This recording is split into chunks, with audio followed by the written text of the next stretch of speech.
Profesor Jozef Ridlo v mailovej korešpondencii s veľadostojným pánom Ignácom Jurušom sa vyznal, že je pri našej všeobecnej biede s národným povedomím aspoň rád, že sme mali v celku pekný život.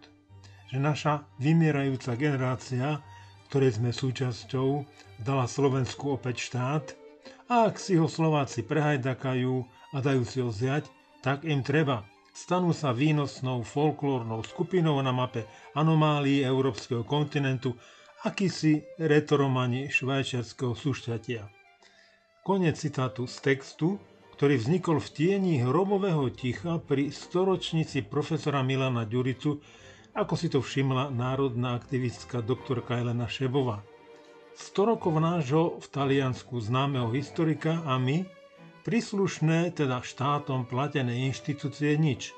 Taký historický ústav Slovenskej akadémie vied by sa mal zrejme premenovať na Slovenskú históriu ignorujúce pracovisko. Takmer náhodou som sa ocitol na ich debate o prvej Slovenskej republike, na ktorej úplne subjektívne nenechali suchú nitku na tamtom štáte. Ale nič aj tzv. Kresťanské a národné inštitúcie a ich médiá, ani katolická cirkev, okrem omše na Bratislavskom Podhradí, ani Salesiáni.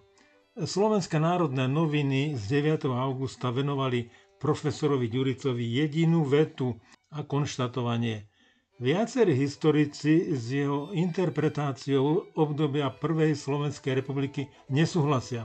A iné konzervatívne sa tváriace noviny ho nazvali kňazom a historikom, ktorý budoval Tisov kult. Takže tak. Možno sme na základe týchto faktov oprávnene celkom zúfali pri pomyslení na našu budúcnosť, na mysle našich detí a vnukov, oslobodené od slovenskosti. S našim historickým vedomím je to naozaj čoraz horšie. Už sme zrejme na prahu štádia bezvedomia. Školy mlčia, médiá mlčia, aspoň že my, akýsi otužili jednotlivci, nemlčíme. Ale predsa len 14. septembra sa v Londýne stretlo viac ako 110 000, možno až 1 000 000 demonštrantov za slobodu proti migračnej politike a počúvajte, priatelia, čo rečník pred nimi vykričal. Spomenul Fica a Slovensko. We are winning everywhere. Donald Trump won the election in the USA. Fico in Slovakia. Orban is ruling in Hungary, Salvini in Italy.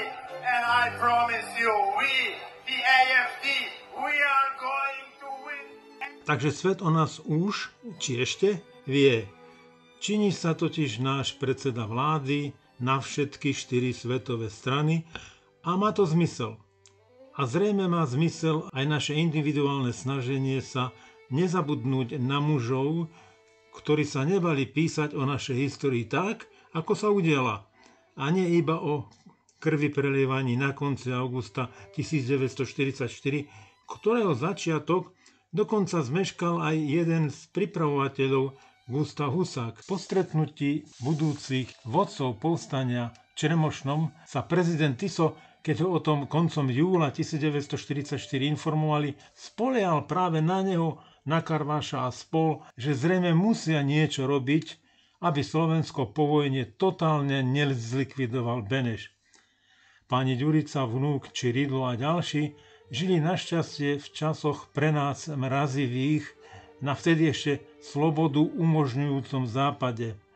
Najmä vďaka ním sme mali a máme možnosť nazrieť aspoň občas pod masívnu pokrievku, ktorú na naše dejiny nasadzujú susedia. Slovenská verejnosť si zrejme nesmie všimnúť, že 13. augusta 2025 by sa dožil storočnice profesor Milan Stanislav Ďurica, rodák zo Šarišských Krivian, ktorý do roku 1998 žil v Taliansku, kde získal akademické vzdelanie.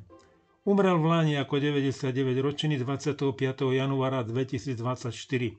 Pri storočnici žiadne kolokvium, sympózium či konferencia o jeho živote a diele.